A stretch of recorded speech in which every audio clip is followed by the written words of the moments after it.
Blog Talk Radio. Welcome to today's Christian Music live radio interview broadcast. And I'm your host, Gene Schmidt. I will be interviewing artists around the country who are part of the Christian Music Organization, CSMI, Christian Songwriters and Musicians International.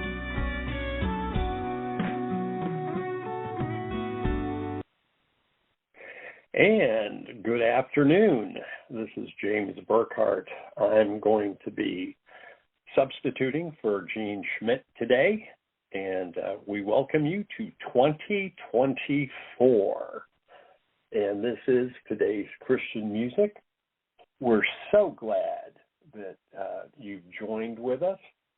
And on the phone with me today is Sheri Pedigo. Hi. Hi, Sheri Pedigo. How are you doing? I'm good. How are you doing? I'm doing great. Just great. And welcome to the program. We're so excited to have you today. So would you start just by giving us all a little bit of background about your musical training and interests, and, maybe we can get around to talking about that film. Yeah, because if we get into talking about my music, we won't ever get to the film. I did that interview the other day, and we barely touched on the film, and that to me that's the most important part. But yeah, I've traveled. I've been singing since I started playing piano at 8, making up my own songs. I left home at an early age, around 17. Took off since I was out of high school. I took off. I've been doing music and writing songs. I've been in the rock charts. I've been in the EDM charts. I've sang on stage with many amazing people that I only dreamed I'd even get to know when I was just getting started in life. And I worked with a lot of R&B artists. And Diane Cannon, I was with her at CBS for 5 years. Today's her birthday, and I'm going to see her as soon as I hang the phone up from you guys. And I was her lead singer at CBS Studios. We did what's called God's Parties, and we did a lot of we have people like Raquel Welch, Larry King. A lot of people came that would never typically step foot in a church, and got to feel God's love through the music and the ministry and the words, and that came forth from the stage. So yeah, so that's in a nutshell. I've worked in a lot in the industry. I opened up for Randy Travis once for William Shatner over at Burbank Equestrian Center. And I sang the anthem when he came out on the horse, and because I'm a big horse activist. Anybody that knows me knows I love animals. I've done a lot of charity work in LA, and so. Well, that's really awesome, and I do want to come back to your music career in a minute, but why don't you talk about Father Me?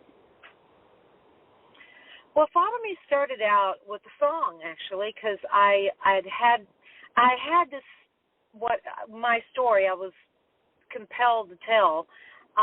When I went to a script, my friend invited me to a script, I don't know what you would call it exactly, because I wasn't really, a screenwriter, but I was invited to an event that my friend gave me a ticket to in Burbank, and it was a lot of well-known script writers that were there. And you get to sit at a table with them, and Penn DeSham was whose table I ended up at. Now, he did The Thieves of Robin Hood, the Robin Hood story. He's written a lot of big films. And he looked at me, and he goes, "Do you have a story to tell?" I said, "Well, yeah, I do." He said, "Well, just write it then." He said, "Just write your story. Just write it." And I knew I was supposed to be writing my story, but I didn't know that it was going to eventually turn into a documentary. The song that I wrote was pretty much it was a download that I got, and it was pretty much the story of my screenplay, and about these two, a female and a male that met, and they both had father issues. One was foster care. He grew up in foster care. I don't really go into his whole life story in the screenplay, but I tell about, how they end up with their fathers at the end of the movie. They didn't end up with each other. They ended up getting healed. I brought healing element to the script. But I ended up turning around and doing a documentary on Father Me, and I interviewed several different people that grew up, with father issues and how they overcome them, how they had forgave their fathers, and the healing aspect. Because to me, it's always about the healing. You can talk all day long and write scripts all day long, have problems, but you got to have, if you're not giving people hope and healing, you're kind of leaving them crying and with no real feeling of uplifting and a way to overcome, forgiving your father or healing of whatever the loss or whatever has happened in your life, with the father. So the father is the most important part of the family. He's the head of the home. And I think a lot of times fathers underestimate their roles in the home, and they really don't realize how important that role is for them to be there, not just financially, but be there. Yeah, time spent is something very important that a lot of fathers don't understand, and that in building a relationship with your child and your children is very foundational, because it carries with them the rest of their lives. And if there's a void there because of lack of time, absolutely. Well, it becomes the orphaned heart. I mean, you feel orphaned if you don't have. Dead Fair, he's in my documentary. He said the thing that he says that children that feel like that their father's not there, they feel like they could just die, and it's truth. There's always, I know people that grew up with, they always have this sadness about them. There's always this feeling of, there's just so many things I see in all kinds of walks of life of people from all kinds of walks. I've seen it all, and every one of them that have grown up without that father being there, there's this sense of never feeling like they belong. It's like always this trying to feel like they're validated. I mean, yes. Diane just did a whole series with her daughter Jennifer on Cary Grant. It's called Archie, and it's on BritBox right now. And I knew some of the story, but my God, he grew up with a dad that pretty much decided he didn't want to be married to his mother anymore, and he just lost his brother. His brother had passed away, and his father decided he's going to put Carrie's mom into an insane asylum and told him that she's a crazy woman. And back in that day, the men could do whatever they wanted to do, and told Carrie his mom had died. So he grew up his whole life thinking his mom was gone. His dad basically pushed him off on his grandmother. Carrie's grandmother. Paid his mother, Carrie's grandmother, to take care of Carrie. She didn't love him. She didn't even want him in the house. So here he is trying to prove himself. So he went and reinvented his life, and he was Archie Leach, but he became Cary Grant. He didn't want nothing to do with that name, and joined a circus and made it to New York. But his whole life, he had so much abandonment issues that he had trust issues.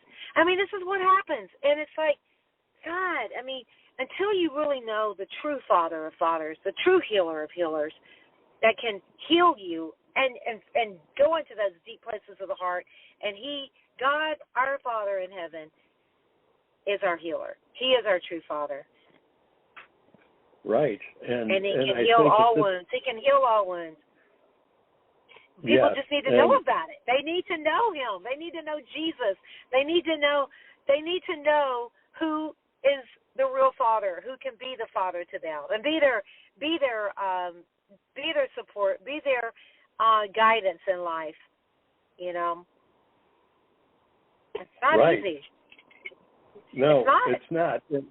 And if you just give me 10 seconds, I want to inform everybody that, you're aware of it. There's an organization called Orphaned Heart International, and the website is orphanedheart.org. And I work very closely with it, and that's, in fact, how you and I met. We were at a CSMI conference together, but I was there talking about Orphaned Heart International, and even had the privilege of sharing an Orphaned Heart message on Sunday morning which is a great thing. But everything you're talking about, Orphaned Heart International deals with, and I just encourage if people want to see something like what you're talking about in action, just go to orphanedheart.org and look over the website. And I just appreciate you letting me interrupt you for a second to direct people over there.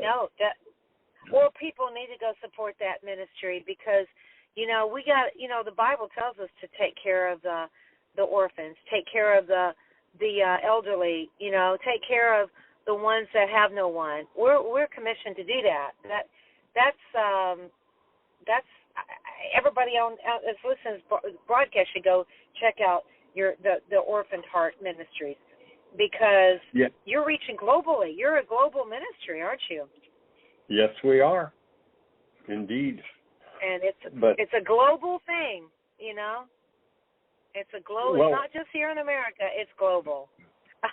Well, like I like to say that an orphan spirit doesn't discriminate against Jew or Gentile or atheist or Muslim or Christian. That's right. Or Hindu or Buddhist or whatever.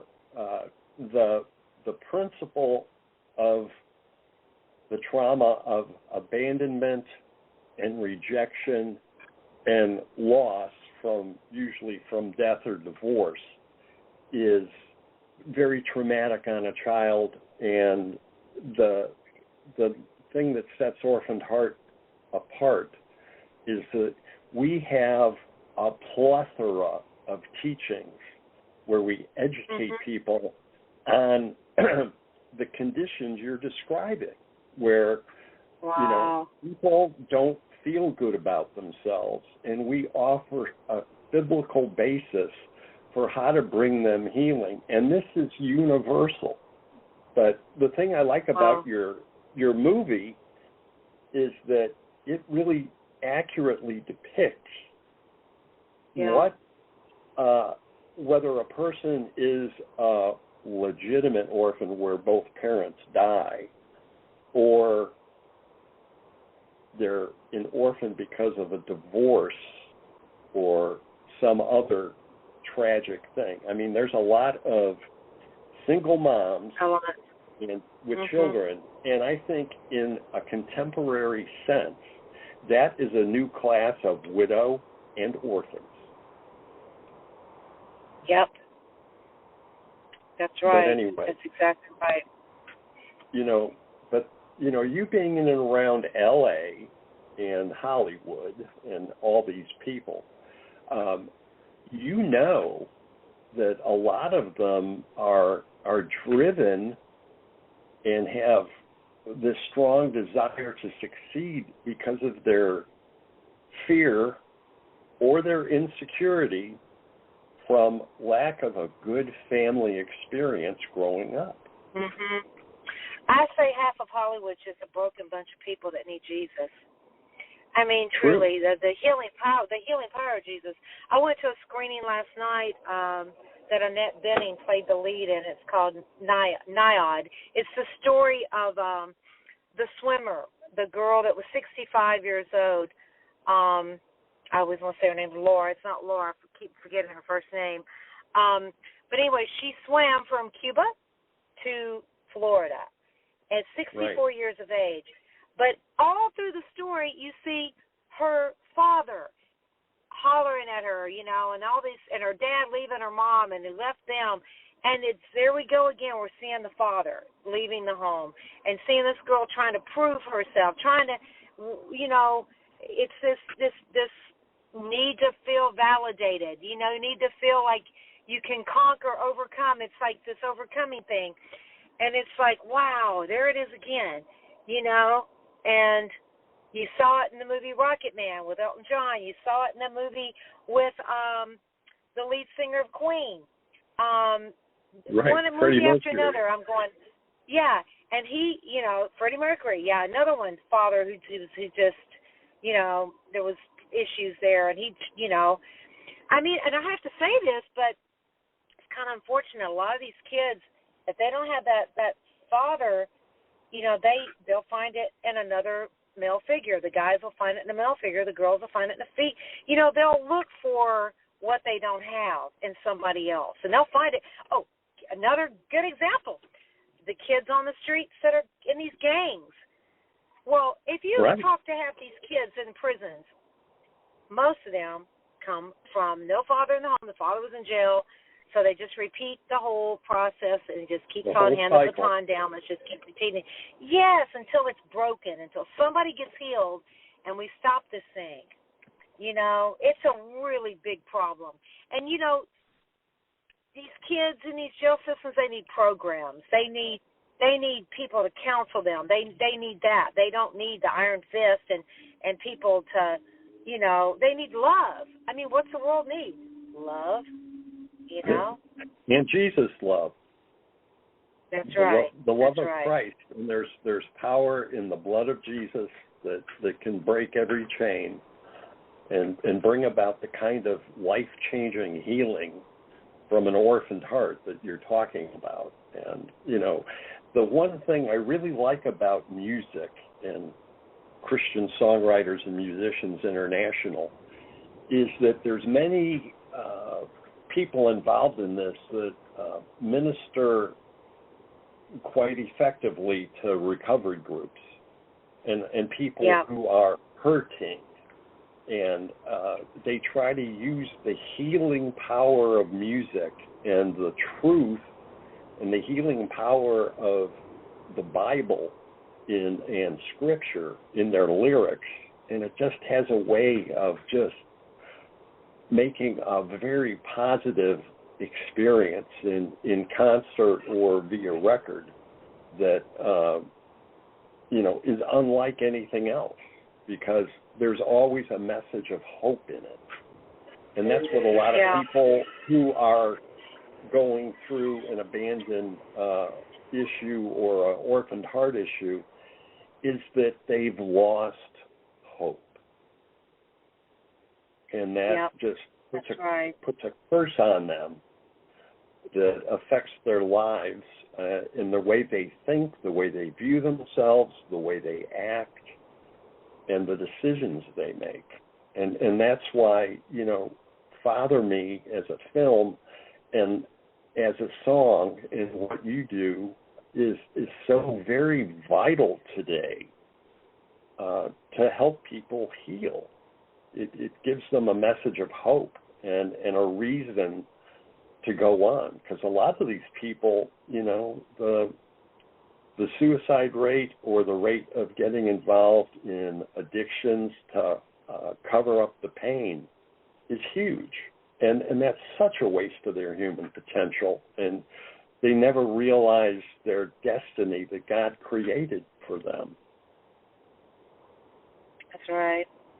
And we have to be sensitive, We got to be sensitive to people around us. And you don't know what somebody's going through, and that's why it's like if somebody has a lot of anger or, people, I don't want to go around that person, well, maybe you need to pray for that person, Maybe you need to listen to them. And it's not easy to be around somebody who's acting nasty and ugly. But sometimes those people are acting nasty and ugly because they're crying out for help. Correct. I mean, anger is, something that a lot of people who are affected by trauma or they feel wronged by their parents or the personal pain that they have, they react in anger because of the pain.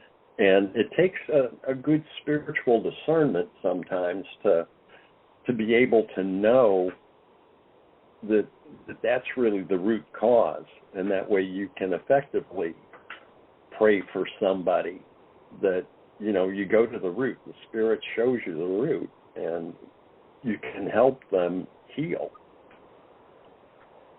Yeah. But, it takes a lot of wisdom to know how to deal with certain people.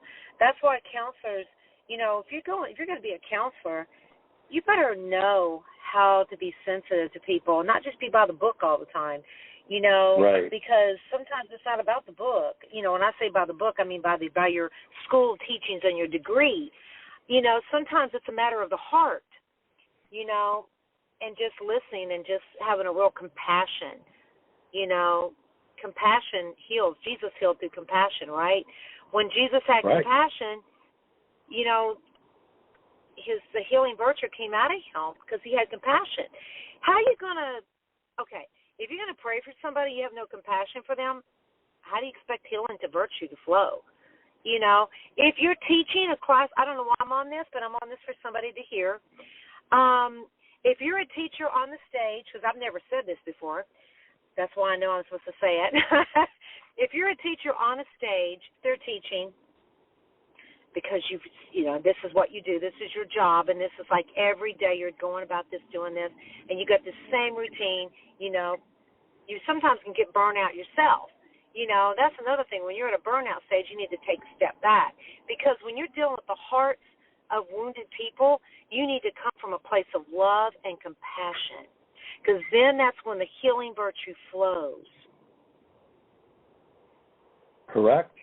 And, you know, that's why the scripture that people really need to get their head around is that God, or if you call him Jehovah, or you call him Yahweh, or a biblical name like that, the bottom line is that God is love, and that he has nothing but goodwill towards men, which means he's not here to judge or punish.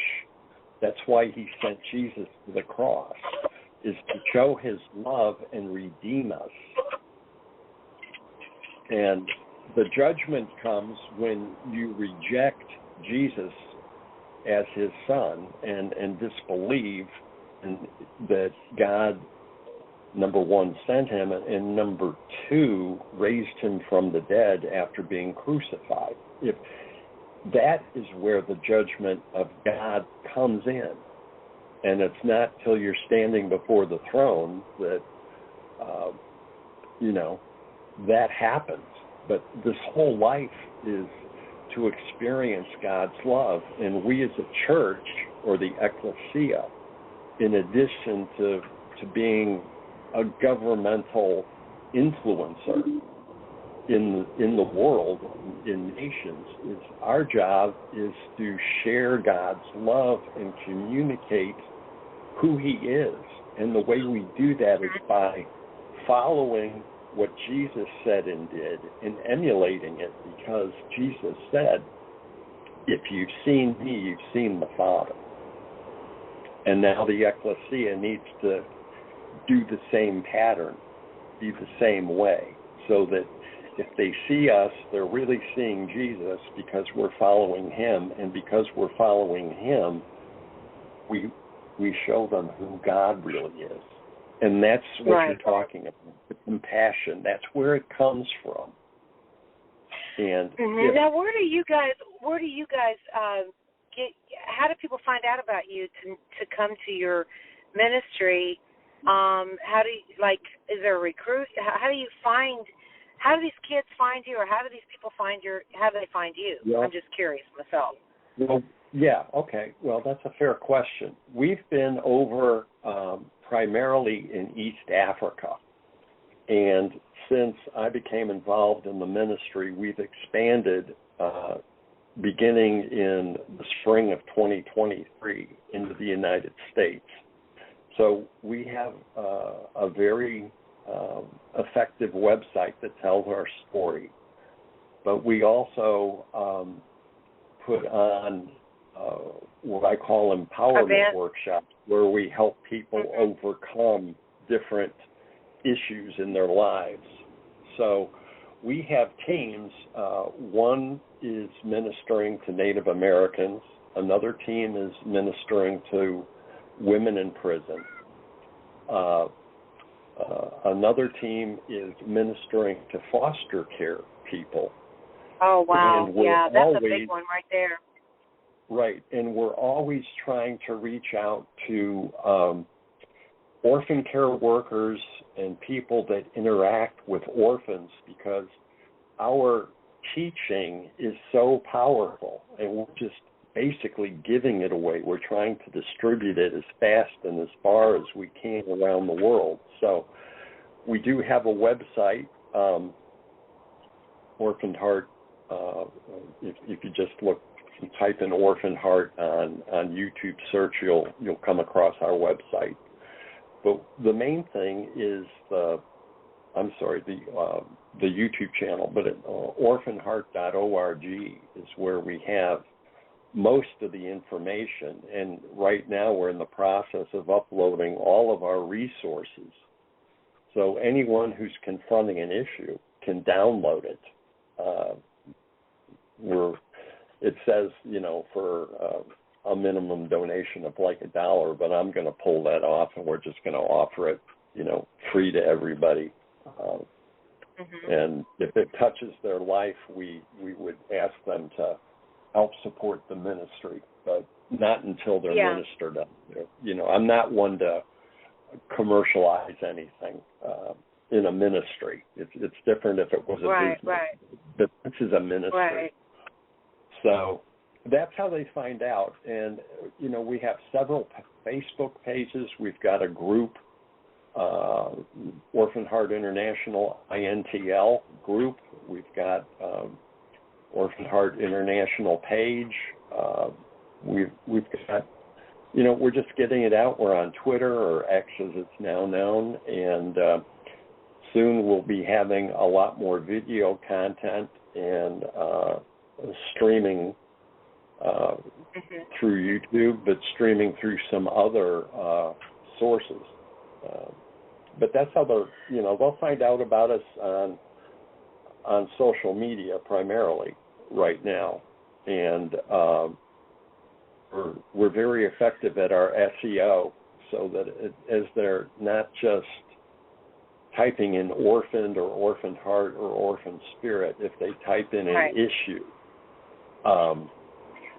that would be related to abandonment or loss from, death or divorce or rejection, and the symptoms of things that come through that, hopefully in the next few months we're going to be on the front page of Google or Bravo or DuckDuckGo, whichever search engine you use, it'll be there. But orphanheart.org right now is the best place to do it. And there's many ways you can participate with us. One is prayer.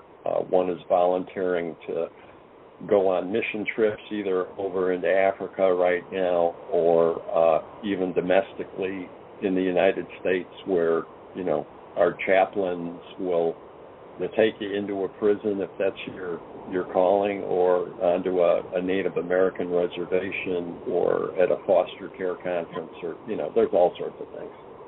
But why don't you give your website, because we're starting to run out of time here. We got about a minute. I saw that. Well, I want to mention the song that I wrote. Is Father Me. I wrote the song Father Me. And then I sing it a lot. I do, I do a lot of shows, and I always incorporate the song. And I am available to come speak. I do speak engagements. I do, obviously, a lot of different charity events I perform at and sing at. And, so if anybody wants to get a hold of me, they can reach me. I do have my Facebook, Father Me, the documentary. It's called Father Me, FATHERME, the documentary. If you put that in the search engine, you'll find my social media outlets, and also you can email me, reach out to me through there. My website is under construction right now. It is fathermethedocumentary.com, but I'm redoing it because I'm getting ready to go to a big distribution conference, so I'm redoing my site right now because my goal is to take my documentary to series. And so I've been doing several interviews with different people on their father upbringings, and I'm, always looking for an interesting story to film and interview, because I interview. That's one of the things that I do is interview people. So I'm available for that. I'm available for speaking engagements to churches or to conferences or whatever, so people can find me. Yeah. Now, my personal email, Sherry, which people can find. Yes. We got to go. We're almost out of time, but thanks for joining us on today's Christian Music. Okay. Well, thank you. God bless you. Thank you. You too, hon. Okay. Bye-bye. Thank you for listening to today's Christian Music broadcast. We are an outreach of CSMI, Christian Songwriters and Musicians International. If you would like to be part of this broadcast, please email us at cwnnashville@gmail.com or go to our website, www.csmimusic.org.